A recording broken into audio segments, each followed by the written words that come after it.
సాయి రాజేష్ గారు special thanks sir. ఈ సినిమానే కాదు, నా నిర్బంధం చూసి ఫస్ట్ నాకు డబ్బులు పంపించి పబ్లిక్గా పోస్ట్ పెట్టి, అంటే ఒక ఎడ్యుకేటెడ్ పీపుల్లో, ఒక అబోవ్ మధ్య తరగతి పీపుల్లో ఉన్న డౌట్ ఉంటే కూడా అది కూడా ఈయన ఇమేజ్ని పణంగా పెట్టి నా గురించి పెట్టి ఆయన ప్రమోట్ చేశారు. Is the first person among all the celebrities. ఆయన అంటే స్పెషల్ రెస్పెక్ట్. సో ఆయన ఈరోజు వచ్చారు మమ్మల్ని ఇంటర్వ్యూ చేయడానికి, అదే ఆయన తెలుసుకోవడానికి, లేకపోతే ప్రమోట్ చేయడానికి. In otherwise thank you so much sir. Thank you అండి. అంటే యాక్చువల్లీ నేను ఇంటర్వ్యూ చేయడం కంటే కూడా చాలా క్యూరియాసిటీ ఉందన్నమాట, ఎస్పెషల్లీ తనతో మాట్లాడడానికి. నేను తెలుసుకోవాలనుకుంటున్నా, నేర్చుకోవాలనుకుంటున్నా చాలా విషయాలు. సో నిర్బంధం పక్కన పెడితే అంటే ఐ థింక్ ట్రావెల్ కష్టాలు ఇద్దరివి ఒకటే అనుకుంటున్నాను నేనంటే. నేను హృదయకాలం తీయటానికి ముందు ఏవైతే కష్టాలు పడ్డానో, నాకంటే కొన్ని 10 రెట్లు 100 రెట్లు తను ఎక్కువ పడి ఉంటాడు అనే ఒక తెలియదు నాకు కూడా. ఇప్పుడు నేను తెలుసుకోవాలి, మీ గురించి తెలుసుకోవాలి, మీ మేకింగ్ గురించి తెలుసుకోవాలి. ఇప్పుడు అసలు మీ ఎలాంటి పరిస్థితిలో ఉన్నారు, మానసిక స్థితి ఏంటి? ఎందుకంటే డైరెక్షన్ చేయడం ఒకటే కాదు, ఇన్ని క్రాఫ్ట్లు హ్యాండిల్ చేస్తున్నారు. అసలు ఎలా నిజం చెప్తున్నాను అంటే, నేను అసిస్టెంట్ డైరెక్టర్గా ప్రయత్నాలు మొదలుపెట్టినప్పుడు నేను 2005లో వచ్చాను. 2010-11 వరకు కూడా నాకు ఒక ఆఫీస్ మెట్లు ఎక్కడానికి కూడా నాకు ఏ అవకాశం రాలేదు. అసిస్టెంట్ డైరెక్టర్ అవ్వడానికి కూడా నాకు రాలేదు. కానీ ఇంత సౌండ్ సరోజ్ ఎలా చేయగలుగుతున్నాడు?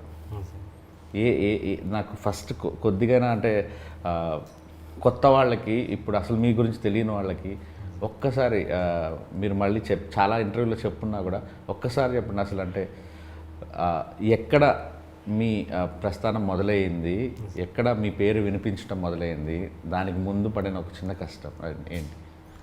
అంటే నేను 2004లో జూనియర్ ఆర్టిస్ట్గా వచ్చాను సార్.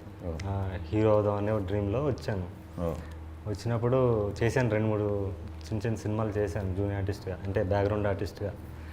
చేసినప్పుడు నా కళ ఏంటంటే, నా కళ ఎక్కడో ఉంది, ఇది నేను రీచ్ అవ్వాలంటే నా ఇప్పుడున్న పరిస్థితుల్లో అవుద్దా అని చూశాను. అంటే ఇప్పుడు నా వెనక డబ్బన్నా ఉండాలి, లేదా నా దగ్గర ఒకవేళ టాలెంట్ ఉన్నా కూడా అది గుర్తించే దర్శకులు ఉండాలి, వాళ్ళతో ఒక ర్యాపో మెయింటైన్ చేయాలి, ఒక జర్నీ చేయాలి. నేను ఇంట్రోవర్ట్ బేసికలీ. సో నేను అనుకున్నది ఎలా సాధించగలను నాకు నేనుగా. నాలో ఉన్న ఇప్పుడు నేను హ్యూమన్ మేనేజ్మెంట్లో అంత ఇది కాదు, పట్టు లేదు నాకు. సో హ్యూమన్ మేనేజ్మెంట్లో అసలు పట్టు లేనివాడు, ఒంటరిగా ఎక్కువ జీవితం గడిపినవాడు ఒంటరిగా ఎలా ఎదగలడు అని నేను ఆలోచించి నేనే దర్శకుడిగా మారితే బాగుంటుందేమో అనిపించింది సార్. అంటే బికాస్ చిన్నప్పటి నుంచి కూడా నేను దూరదర్శన్కి ఎక్కువ ఎక్స్పోజ్ అయ్యాను సార్. మన టైంలో అప్పుడు దూరదర్శనే ఉండేది. సో దూరదర్శన్ వల్ల చాలా ఎడ్యుకేట్ అయ్యాను నేను. దాంట్లో టెలిస్కూల్ అని ఒకటి వచ్చేది, ఈ వ్యవసాయదారుల కార్యక్రమం వచ్చేది, మంచి అవార్డ్ ఫిల్మ్స్ వచ్చేవి. దాంట్లో శ్యామ్ బెనగల్, సత్యజిత్ రే వీళ్ళ సినిమాలు వచ్చేవి. ఆదివారం మధ్యాహ్నం అనుకుంటా. మధ్యాహ్నం. సో చిత్రలహరి శుక్రవారం నైట్ వచ్చేది. సో ఇలా నేను అంటే ఇప్పుడున్న దాంట్లో ఏంటంటే మనకు చాయిస్ ఉంది. కార్టూన్ నెట్వర్క్ చూసేవాడు కార్టూన్ నెట్వర్కే చూస్తున్నాడు, మనం జంగిల్ బుక్ కోసం ఎదురు చూసేవాళ్ళం. సో అలా చాలా విషయాలు నేను అక్కడి నుంచి ఎడ్యుకేట్ అయ్యాను. అంటే ఒక బ్యాలెన్స్, క్రియేటివ్ బ్యాలెన్స్ వచ్చింది. సో నేనే కథలు రాసుకుని నేనే తీసుకుందాం, నన్ను నేను ప్రొజెక్ట్ చేసుకుందాం అని చెప్పి ఒక షార్ట్ ఫిల్మ్ చేశాను సార్. అప్పట్లో షార్ట్ ఫిల్మ్ కల్చర్ లేదు. చేసి నేనే యాక్ట్ చేశాను. అది పట్టుకుని వెళ్ళిన ప్రతి చోట ఆ డైరెక్షన్ బాగుంది అన్నారు, కానీ నన్ను యాక్టర్గా గుర్తించాల ప్రతి చోట కూడా. సో నేను ఓకే వేరే యాక్టర్ని పెట్టి చేద్దామని అక్కడి నుంచి మిగతా ఇంటర్వ్యూలో చెప్పినట్టు మార్కెట్ ఉన్న యాక్టర్స్తో చేయాలంటే వాళ్ళతో జర్నీ. సో మొదటి బ్రేక్ ఏదండి? అంటే బాగా వినిపించింది, మీ పేరు బయట వినిపించింది నిర్బంధమేనా? దాని ముందు ఆడియన్స్లో నిర్బంధం అండి. ఇండస్ట్రీలో నా మొదటి తమిళ సినిమా ఓర్కల్ ఏదైతే చేశాను, ఆ విజువల్ వండర్ అది ఇదని నాకు నచ్చింది. But even know I feel ashamed of that film. అరే ఇంత ఇమ్మెచ్యూర్గా తీసానే. అంటే ఇప్పుడు వచ్చిన మెచ్యూరిటీకి ముందు డైరెక్షన్ అంటే షార్ట్స్ అనుకునేవాడిని. But now I realise direction is all about creating and capturing moments, human emotions. నేను మీ బేబీ టీజర్ చూసినప్పుడే నాకు సినిమా హిట్ అని నాకు ఎందుకు అనిపించిందంటే, అందులో ఉన్న ఎమోషన్స్ కానీ, ఆ వింటాజ్ లుక్ కానీ, మీరు ఒక వరల్డ్ క్రియేట్ చేశారు. సో అది డైరెక్షన్ అని నాకు అర్థమైంది. ఎందుకంటే డైరెక్షన్ అనేది నా ఫస్ట్ ప్రయారిటీ కాదు కాబట్టి నేను దాని మీద సీరియస్గా లేను. ఎప్పుడైతే నేను నటుడిగా మారానో I have become a better director right from నిర్బంధం. కానీ ఈ ఈ ఈ ప్రాసెస్లో మీరు హీరో అవుదామని వచ్చిన ప్రాసెస్లో మీలోని రైటర్ కానీ మీలో ఒక దర్శకుడు ఉన్నాడని ఎవరు చెప్పలేదా మీకు? అదే ఎక్కువ చెప్పారు. ఆ, మిగతా ఇది తెలియదు కదా సార్, నేను నా యాక్టింగ్ క్వశ్చన్ వాళ్ళకి తెలియదు కదండి. ఓకే ఓకే సో అవి people recognise me and even know పెద్ద పెద్ద టెక్నీషియన్స్ కూడా, ఇప్పుడు రామ్ లక్ష్మణ్ ఫైట్ మాస్టర్లు కూడా ఓకే నీ సినిమా ఫైట్ చూసే మేము వెళ్ళి మహేష్ బాబు సినిమా చేసినా అల్లు అర్జున్ సినిమా చేసినా నీ సినిమా ఫైట్ చూసి ఇన్స్పైర్ అయ్యి వెళ్తాం అని చెప్పారు. అంత పెద్ద ఫైట్ మాస్టర్లు నేను పుట్టక ముందు చేస్తున్నారు వాళ్ళు. ఓకే సో అది నాకు ఐ ఫీల్ ప్రివిలేజ్. అలాంటి చాలామంది టెక్నీషియన్స్, డిఓపీలు కానీ ఆర్ట్ డైరెక్టర్లు కానీ అది ఇండస్ట్రీ వరకే పేరు. బట్ జనాల్లోకి ఇవన్నీ హంగులు కాదని వాళ్ళు చూసేది ఎమోషన్, వాళ్ళు కనెక్ట్ చేసుకోవడం. అది రియలైజ్ అయినప్పుడు ఇది నా రెడ్ జర్నీ స్టార్ట్ అయిందండి. యా, బట్ నాలో ఒక కోరిక ఏంటంటే భాగ్యరాజు గారు కానీ, కాశీనాథ్ గారు కానీ, ఉపేంద్ర గారు కానీ, ఇలా నాకు చాలా ఇష్టం, విశ్వనాథ్ గారు కానీ, వాళ్ళ యాక్టింగ్లో పడే ఒక గ్రేట్ డైరెక్టర్స్ని మిస్ అయ్యాం. దయచేసి మీరు డైరెక్షన్ మాత్రం వదలకండి. హీరోగా సెటిల్ అయినా ఫ్యూచర్లో. నేను డైరెక్టర్గా ఫెయిల్యూర్ అయ్యాను సార్. నేను ఇప్పుడు ఫస్ట్ 3 సినిమాలు కూడా నేను డైరెక్టర్గా 2 సినిమాలు తమిళ్లో చేశాను, 1 తెలుగులో చేశాను. 3 ఎవరు తెలియకుండా పోయింది. అవును, మణిరత్న గారికి 6వ సినిమా హిట్ అండి, మీకు తెలుసో లేదా, మౌనరాగం. అవును, కన్నడలో చేశారు. అండ్ నేను అంటే దాని గురించి కాదు, నేను ఇంపాక్ట్ ఇవ్వలేదు డైరెక్టర్గా. నాకు ఒక పర్టికులారిటీ లేదు కాబట్టి, నాకు అంటే ఇంట్రెస్ట్ లేదు, కంప్లీట్ ఇంట్రెస్ట్ లేదు కాబట్టి. ఇది ఎందుకు చేస్తా అంటే నా బతుకు తెరుగు. నన్ను నేను ఎస్టాబ్లిష్ చేసుకోవాలంటే నాలో ఒక దర్శకుడు ఉండాలి, ఒక మ్యూజిక్ డైరెక్టర్ ఉండాలి, ఒక ఎడిటర్ ఉండాలి. ఇవన్నీ చాలా స్ట్రెయిన్ ఈ జాబ్. కానీ ఫైనల్గా వీడి కోసమే నేను బతుకుతున్నాను. సో వాడిని వదిలేసి మళ్ళీ నేను నాలాగా ఉంటే మళ్ళీ 3 సినిమాలాగా అయిపోతాను. అది నాకు ఆ క్లారిటీ ఉంది. అందుకే అతన్ని నడిపించడానికి దర్శకుడిని కూడా అలానే ముందుకు తీసుకెళ్ళి ఇద్దరు కలిసి వెళ్ళండి అంటున్నాను నేను చెప్పాను. అదే సో ఒకరి కోసం ఒకరిని వదిలేయకండి అంటున్నాను. బయట వేరే సినిమాలు చేసినప్పుడు మాత్రమే నటుడుగా చేస్తానండి. నా సొంత చేసినప్పుడు definitely I direct my self. అంటే సంవత్సరానికి ఒక సినిమా చేయాలని ఉంది. ఓకే, బయట నటులతో అయితే డైరెక్ట్ చేయలేను. అండ్ అంటే ఈ వీటన్నిటికీ వెనకాల యూజువల్లీ మనలాంటి వాళ్ళు అంటే ఇలా ఏ బ్యాక్గ్రౌండ్ లేకుండా మనమే ప్రొడ్యూస్ చేసుకొని, లేకపోతే మనం డైరెక్షన్ చేసుకొని ఎతికేట ప్రాసెస్లో 3 మార్గాలు అంటే, ఒకటి ఎక్కడో దగ్గర పెద్ద అప్పు తెచ్చి సినిమాలు చేయటం, లేదా ఫ్రెండ్స్ దగ్గర తీసుకోవడం, లేదా క్రౌడ్ పుల్లింగ్. సో మిమ్మల్ని నడిపిస్తుంది ఎవరు ఈ ప్రాసెస్లో, ఈ సినిమాలన్నింటిలో? అభిమానులు అండి. నేనంటే నా ఫ్రెండ్స్ ఉంటారు ఎక్కువ. నేను చెప్పాను ఇంట్రోవర్ట్, ఒంటరిగా ఉంటాను. అభిమానులే నాకు ఫ్రెండ్స్. సో అందులో అభిమానుల నుంచి వచ్చిన మ్యాడ్ ఫిల్మ్ లవర్స్ ఎవరైతే ఉంటారో, అరే వీడు రావాలి, వీడు మన పార్ట్ మనం చేయాలి అని అందరితో కూడా 1 to 1. వీళ్ళందరూ గ్రూప్గా కాకుండా విడివిడిగా నాకు ఫండ్ చేసి అన్కండిషనల్గా నువ్వు సినిమా చేయి అనే ఒక ప్రాసెస్ జరిగింది సార్. దానన్నిటికీ కారణం నా గత 3 సినిమాలు. నేను ఫ్రీగా రిలీజ్ చేసి కళనాది వేల మీద అనే కాన్సెప్ట్లో చేయడం వల్ల ఒక ఎమోషనల్ కనెక్ట్ అయిన వాళ్ళు ఎక్కువ మంది ఉన్నారు. ఓకే, వాళ్ళందరూ సపోర్ట్. నిర్బంధం ఆ టైంలో ఎంతండి మీ బడ్జెట్స్? యాక్చువల్లీ నిర్బంధం తక్కువే సార్. నిర్బంధం 8 daysలో తీసానండి. అది కూడా మేకింగ్ వీడియోస్ ఉంటాయి, చిన్న కెమెరాలు. నేను మొత్తం అన్నీ చూసుకోవాలి, నిన్న మొత్తం యూట్యూబ్లో మొత్తం షాక్ అయిన 8 daysలో తీసినట్టుగా. అది 8 days. నిర్బంధం 2 వచ్చి 22 daysలో తీసాను. అది మొత్తం పొలిటికల్ ఫిల్మ్. మాంగళ్యం కూడా ఇంచుమించు అన్ని డేస్లో 23-24 days. ఓకే, పరాక్రమం ఎన్ని రోజులు తీసారు? ఇది కూడా అంతే, కాల్ షీట్స్ ఎక్కువ అండి దీనికి. 57 call sheets. Okay, you follow అంటే యూనియన్ రూల్స్ అవన్నీ ఫాలో అవుతారండి, లేకపోతే ఒక గరిల్లా స్టైలర్? లేదు, ఇప్పుడు ఫాలో అవ్వాలి కదండి. ఇప్పుడు సినిమా మెయిన్ స్ట్రీమ్ చేస్తాం కదా. కెమెరామెన్ కూడా ఆయన పెద్ద కెమెరామెన్ అండి, 100% లవ్ చేసిన ఆయన. సో ఆరియల్ ఎక్సా కెమెరా అన్ని కొంచెం పెద్ద సెటప్. అండ్ నేను పరాక్రమం ట్రైలర్ నమ్మండి నమ్మకపోండి ఒక 10-15 సార్లు చూసుంటాను. Thank you so much. నిన్నటి నుంచి ఏదో మ్యాజిక్ ఉంది, మీలో మ్యాజిక్ ఉంది, మీ మాటల్లో మ్యాజిక్ ఉంది, మీ డైరెక్షన్లో మ్యాజిక్ ఉంది. You belong to somewhere. అంటే నాకు తెలిసి ఇంకొక 1-2 సంవత్సరాల్లో మీ పేరు గట్టిగా వినిపించబోతుందని నాకు తెలుసు. అంటే ఏముందో నాకు తెలియదు పరాక్రమంలో. నేను ఎందుకు అన్నిసార్లు చూస్తున్నాను కూడా నాకు తెలియదు. మళ్ళీ చూడాలనిపిస్తుంది, మళ్ళీ చూడాలనిపిస్తుంది. అందులో అంటే నేను ప్రాపర్గా ఎక్స్ప్లెయిన్ చేయలేను. Well designed. మొదటి నుంచి నేను అంటే నిర్బంధం కానీ లేకపోతే మాంగళ్యం కానీ ఆ మాటల్లో రాసే మాటల్లో మ్యాజిక్ ఉంటుంది కాదంట. బట్ ఇది ఇంకా నేను ఎస్కేఎన్కి ఇమీడియట్గా పెట్టాను. లైక్ చూసావా నువ్వు పరాక్రమం అంటే ఇరకదీశాడు రాజా, అసలు యాక్టింగ్ అయితే చంపేస్తున్నాడు, అసలు చాలా బాగుంది సినిమా అంటే ఎవరు ఎందుకు ముందుకెళ్ళట్లేదు ఇండస్ట్రీలో, ఎందుకు దాన్ని సరిగ్గా వాడుకోవట్లేదు అంటే నాకు తెలియదు. అందుకే నేను ఇమీడియట్గా కాల్ కొట్టాను, sir can we do a film అని మీతో. అంత బ్రిలియంట్గా నచ్చింది నాకు. నేను ఎప్పుడెప్పుడా అని వెయిట్ చేస్తున్నాను. యాక్చువల్లీ హోప్ నేను ఇక్కడ హైదరాబాద్లో ఉన్నట్టే ఇమీడియట్గా వెళ్ళిపోయి సినిమా చూస్తాను. సినిమా చూసి నేనే ఇది చేస్తాను. Very big fan of you. Thank you so much sir. అయ్యో అన్డౌటెడ్లీ అసలు మీరు ఆ 2 షేడ్స్ 3-4 షేడ్స్ ఉన్నాయి ఇది ట్రైలర్లోనే. నాకు అసలు ఈచ్ అండ్ ఎవ్రీ కొన్ని షార్ట్స్ గురించి అసలు ఇదేంటి అని డిస్కస్ చేయాలన్నంత కుతూహలంగా ఉంది. Your a great film maker and great actor also. Thank you sir. So looking forward actually. Thank you so much. So మీరండి అంటే ఇప్పుడు మీరు చూసుంటారు కదా, నీకు హార్డ్ హిట్టింగ్ ఫిలిమ్స్ తను తీసేవన్నీ ఎక్కడ భయం అనిపించలేదా మీకు? అంటే ఇప్పుడు నేను అంటే హార్డ్ హిట్టింగ్ ఫిలిమ్స్ అంటే మేము బేబీ తీసాను, ఇప్పుడు మీరు చూసుంటారు బేబీ, మా వైష్ణవికి వచ్చిన తర్వాత ఇది కానీ. సో తన ఫిలిమ్స్ కూడా చాలా మొహం మీద చంప పగలగొట్టినట్టుగా ఉంటాయి కదా. సో మీకేమనిపించింది ఆఫర్ వచ్చిన దగ్గర నుంచి కానీ, తర్వాత రేపు ఏమైనా ఫేస్ చేయాల్సి వస్తే కానీ? యాక్చువల్లీ సార్ గురించి నాకు తెలీదు. ఒక ఫ్రెండ్ తీసుకెళ్ళారు సార్ దగ్గరికి, ఒక క్యారెక్టర్ ఉంది చేస్తావంటే ఓకే అని చెప్పి చూశాను సార్ని. చూసి ఆడిషన్ వీడియో పంపమన్నారు, పంపించాను. అలా సెలెక్ట్ చేశారు. సార్ ఏం మూవీస్ తీసారో తెలియదు. తెలిసిన తర్వాత ఇప్పుడు ఏమనిపిస్తుంది?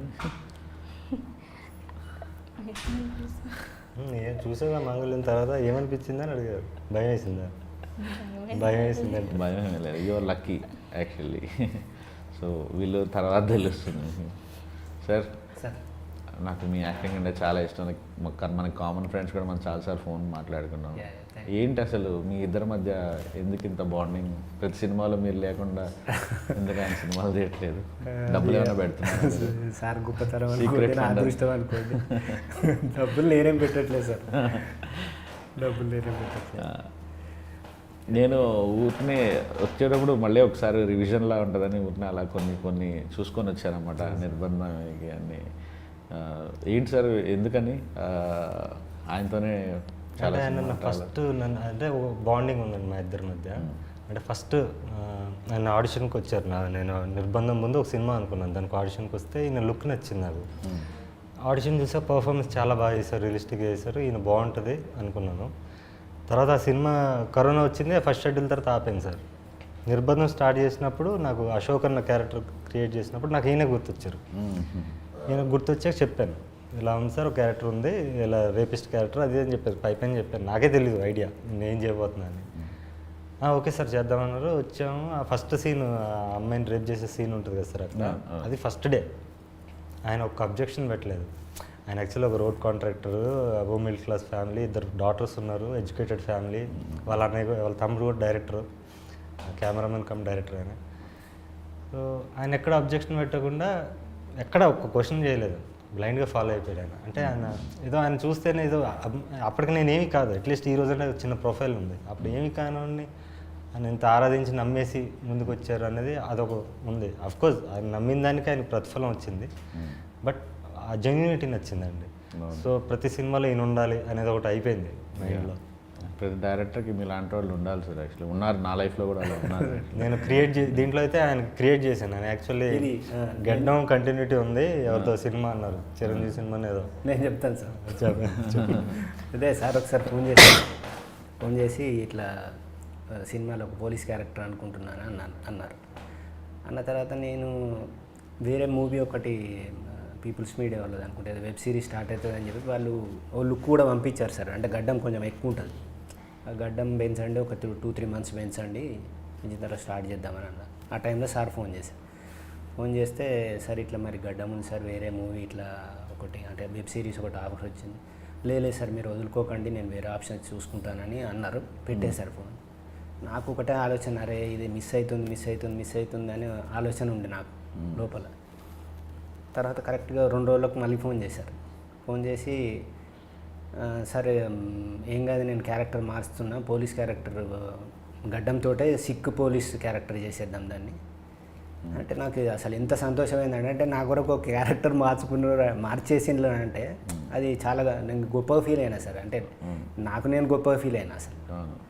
అది చాలా నాకు వడ్డించేవాడు మనవాడైతే ఎక్కడ చూసింది ఆయన, మీరు కావాలనుకున్నారు కదా సార్. కానీ లుక్ కూడా యూస్ఫుల్ అయింది సార్. ఇప్పుడు మొత్తం సింగ్ గెటప్ ఉంది కదా సార్, సర్దార్జీ గెటప్. సో సార్, అంటే మీరు చెప్పండి, అంటే what kind of film maker you are, అది నాకు తెలుసుకోవాలనుకున్నా. అంటే మీకోసం మీరు సినిమాలు తీస్తారా, జనంకి నచ్చాలని సినిమాలు తీస్తారా, ప్రొడ్యూసర్కి డబ్బులు రావాలని సినిమాలు తీస్తారా, మూడు బ్యాలెన్స్ చేయాలనుకుంటారా? రెండోది సార్, జనాలు నచ్చాలి. జనాలు నచ్చితేనే ఆటోమేటిక్ మనీ విల్ ఫాలో కదా సార్. ఎక్కువ మంది జనాలు నచ్చాలి ఆబ్వియస్గా. అది ప్లస్ ఇంకోటి ఏంటంటే, ఇంతకుముందు చందమామ కథలు తీసేవాడిని అండి. ఫస్ట్ 3 సినిమాలు కూడా అలాగే రాసేవాడిని. నేను తర్వాత సమాజానికన్నా పెద్ద పెద్ద కంటెంట్ ఏముంది అనిపించింది. సమాజంలో ఉన్న కంటెంటే చాలా ఎక్కువ ఉంది, మనకు సొంతంగా రాయాల్సిన అవసరం లేదు అనిపించి దీంట్లోంచి ఇన్స్పైర్ అవుతూనే నా ఐడియాలజీని ఎంబెడ్ చేస్తూ నేను కథలు రాయడం మొదలుపెట్టానండి. అందుకని on location off the cuff రాస్తున్నాను. అంటే సినిమా స్టార్ట్ చేసినప్పుడు క్లైమాక్స్ ఏంటో తెలియకుండా స్టార్ట్ చేశాను మొదటి సినిమాలో. అలా స్టార్ట్ అయిందండి. అంటే ఒక నేను అడిగేది అంటే, ఇప్పుడు సినిమాని ఒక కళగా చూడాలి, డబ్బులు మనకు వస్తే ఏంటి రాకపోతే ఇది ఒక ఆర్ట్ ఫామ్ అని బిలీవ్ చేయటమా, లేకపోతే పెట్టిన డబ్బులు తిరిగి రావాలి, జనాలు విపరీతంగా. అంటే మీకు ఫర్ ఎగ్జాంపుల్ చెప్తాను సార్, నేను హృదయకాలం తీసినప్పుడు విపరీతంగా ట్రోల్ చేశారు నన్ను ఒక సెక్షన్ ఆఫ్ ఆడియన్స్. ఇప్పుడు బేబీ తీసినప్పుడు బేబీకి కూడా నిబ్బా నిబ్బి సినిమా అంటారు, తిడుతుంటారు. కొబ్బరిమట్ట సినిమా చేసినప్పుడు కూడా అదే తెలుగు సినిమా పరువు తీస్తున్నాం అంటారు. సో నేను ఒక రాజమండ్రి థియేటర్కి వెళ్ళినప్పుడు అక్కడ మాస్ ఆటో డ్రైవర్ ఒకతను, ఒక తాగేసి ఒకతను, వాళ్ళు ఎంజాయ్ చేస్తుంటే కడుపు నిండిపోయింది. అంటే మనం ఎక్కడో పేపర్ మీద రాసింది ఎవరికో ఆనందం ఇస్తుందంటే ఇంకా అంతకు మించి ఏం కావాలి. తిడితే తిట్టారు కానీ వీళ్ళందరినీ హ్యాపీ ఉంచడమే వీళ్ళందరి దగ్గర ఉంటే దాని డబ్బులు కూడా ఫాలో అవుతాయి. సో నేను ఆ మార్గం ఎంచుకున్నా యాక్చువల్. అంటే అందరికీ నచ్చాలి సినిమా అనేది. సో మీరు అదే ఫాలో అవుతారా, లేదంటే సినిమాకి ఒక బాధ్యత ఉండాలి, ఇది కొన్ని ఎథిక్స్ ఉండాలి, క్యారెక్టర్లకి? అంటే ఇప్పుడు బేబీ రాసాడు ఫ్లాడ్ క్యారెక్టర్స్ రాశాను, కొంతమందికి అర్థమైంది, కొంతమంది ఉమెన్ ఇన్సల్ట్ చేశాను అన్నారు. బట్ అది దాంట్లో ఉన్న ఫ్లాడ్ క్యారెక్టర్, మనుషులు అలానే ఉంటారు నిజ జీవితంలో అనేది నేను అనుకున్నాను. సో మీరు ఎలా ఆలోచిస్తారు రాసేటప్పుడు? స్వేచ్ఛగా ఆలోచిస్తారా, లేదు సొసైటీలో ఇలా ఉన్నాయి కాబట్టి ఇలాంటిది నేను రాయకూడదు అనుకుంటారా, ఈ పాత్రలకి ఈ పాత్ర ధర్మాలు ఎలా ఉండాలనుకుంటారా, ఎలా అనుకుంటాను? అంటే అదే అందరికీ నచ్చాలి, ఎక్కువ మెజారిటీ పీపుల్కి రీచ్ అవ్వాలని అనుకుంటామండి. ఎనీ ఫిల్మ్ మేకర్ని అనుకునేది. మీరు అన్నది వాళ్ళు టోటల్లీ ఆర్ట్ ఫిల్మ్ తీసే డైరెక్టర్స్ ఉంటారు, వాళ్ళు మన కళలు ఇప్పుడు గొప్ప గొప్ప దర్శకులు సచిత్రి అని ఆయన ఉన్నారు. ఈజ్ నాట్ మామూలు ఏమైనా తెలియదు ఆయన పేరు. నేను అలా అవ్వాలనుకుని రాలేదు. అంటే ఫస్ట్ నేను యాక్టర్ కన్నా ముందు డైరెక్టర్ అయితే కూడా ఎలాంటి డైరెక్టర్ అవ్వాలంటే ఒక కమర్షియల్ సినిమానే నా స్టైల్లో, అంటే నా ఊహ, ప్రతి మనిషికి ఒక ఊహ ఉంటుంది సార్, ప్రతి ఫిల్మ్ మేకర్కి. ఇప్పుడు మీ ఊహలో బేబీ మీరు తీసింది వేరు, అదే బేబీ వేరే దర్శకులు చేస్తే ఆయన ఊహ వేరు ఉంటుంది. సో అలా తీస్తూనే కమర్షియల్ సినిమాని తీయాలి, అంటే అందరినీ అలరించే సినిమా తీయాలనుకున్నాను సార్. ఎవరు సార్ అంటే యాక్టర్గా ఎవరు ఇన్స్పిరేషన్, అంటే ఎవరిని ఎక్కువ ఫాలో అవుతారు మీరు? యాక్టర్ అంటే అందరు చాలామంది ఇన్స్పిరేషన్స్ ఉన్నారు సార్. ఫస్ట్ చిరంజీవి చూసే సినిమా చూసాను, ఆయన ఫస్ట్ లవ్. రజనీకాంత్ అంటే చాలా ఇష్టం నాకు, షారుఖ్ ఖాన్ అంటే ఇష్టం. ఇప్పుడు మీ మీద మీరు యాక్ట్ చేసేటప్పుడు ఎవరి ఇన్ఫ్లుయెన్స్ ఉండదు? 100% ఉండదు. అంటే రిహార్స్ చేయనండి నేను ఫస్ట్. ఇప్పుడు రైటింగ్ ఎలాగో యాక్టింగ్ కూడా అంతే. ఈ సత్యబాబు క్యారెక్టర్ కూడా నేను రిహార్స్ చేయలేదు. ఇప్పుడు అదే ఈ మన చార్లీ చాప్లిన్ క్యారెక్టర్కి లాస్ట్ షెడ్యూల్ అది మొత్తం అన్నీ చేసేసి కొంచెం మళ్ళీ కొంచెం డిఫరెంట్ లుక్కి వచ్చి, సన్ లుక్ కోసం కొంచెం ఫేస్ సన్న కావాలి, ఈగల్ లుక్ ఉండాలని చెప్పి దానికోసం దీనికి వచ్చి కొంచెం చబ్బీ లుక్ ఉండాలి, కొంచెం డిఫరెంట్. అది తప్ప అక్కడికి వెళ్ళాక అప్పుడు నాకు నా ఇన్స్టింక్ట్స్ ఏం చెప్పాయో అదే చేశానండి. నాకు చార్లీ చాప్లిన్ క్యారెక్టర్ విపరీతంగా నచ్చింది. మా ఎస్కేఎన్కేమో క్రికెట్ అంటే సినిమా చూశాడు కాబట్టి తను ఆ ఎంటైర్ ఆ లుక్లో ఉన్నదంతా తనకు విపరీతంగా నచ్చిందని చెప్తున్నాడు. నాకైతే ఈ చార్లీ చాప్లిన్ అంటే what a great actor your అనిపించింది actually. Thank you sir. So ఇప్పుడు అంటే మీరు మరి నిర్బంధం కంటే ఒక కొత్త తీసుకొచ్చారు యాక్చువల్లీ. ఏంటి, ముందు డబ్బులు 1,00,000 టికెట్లు అమ్మితే నేను మీకు ఫ్రీగా రిలీజ్ చేస్తానని. Now your coming in to the theatres first time కదా థియేటర్స్కి రావడం. అవును సార్. ఎలా ఉంది సార్ అంటే నేను నా ఫస్ట్ సినిమా తీసినప్పుడు చాలా ఫ్రస్ట్రేషన్ ఉండేది. అంటే షోలు దొరకవు, ఎక్కడో ఊరవతలు ఇస్తాడు ఇద్దరు ముగ్గురికి, మన సినిమా వాల్యూ తెలియదు, మనం ఇంటర్నెట్లో ఎంత తోపులమైనా వాడికి అర్థం కాదు, ఎక్స్ప్లెయిన్ చేయలేం. డిస్ట్రిబ్యూటర్ వస్తారు, ఒక్క సినిమాలు చూస్తారు, బాగానే ఉంది కానీ అండి ఈ ఎక్కడండి ఇలాంటివి అంటారు, ప్రింట్లో పబ్లిసిటీలు మీరు పెట్టుకోండి మేము రిలీజ్ చేస్తూ ఉంటారు, ఇలాంటివన్నీ తగులుతుంటాయి కదా. Are you facing those kind of problems? అంటే అది ఎప్పుడు ఉండేది సార్. నేను ఫస్ట్ సినిమా ఎప్పుడు ఫిల్మ్లోనే తీశాను, ఫిల్మ్ కెమెరాలో తీశాను. అప్పుడు కూడా ప్రొడ్యూసర్ వేరే పర్సన్ అయినా కూడా ఆయన కూడా కొత్తే. సో నేను అన్ని ఇదే జరిగింది మాకు.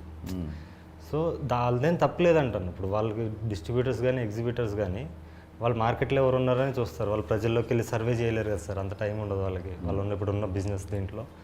సో మనం రిలీజ్ చేసుకుని నిజంగా సినిమాలో మెరిట్ ఉంటే సక్సెస్ అవుతుంది కదండి.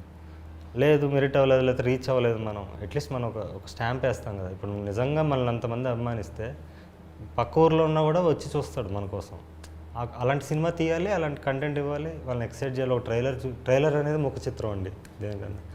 సో ట్రైలర్ చూశాక వాడు అందులో ఉన్న మూమెంట్స్ని సినిమాలో చూడడానికి వస్తాడు అనే ఒక కాన్ఫిడెన్స్తో చేస్తున్నానండి.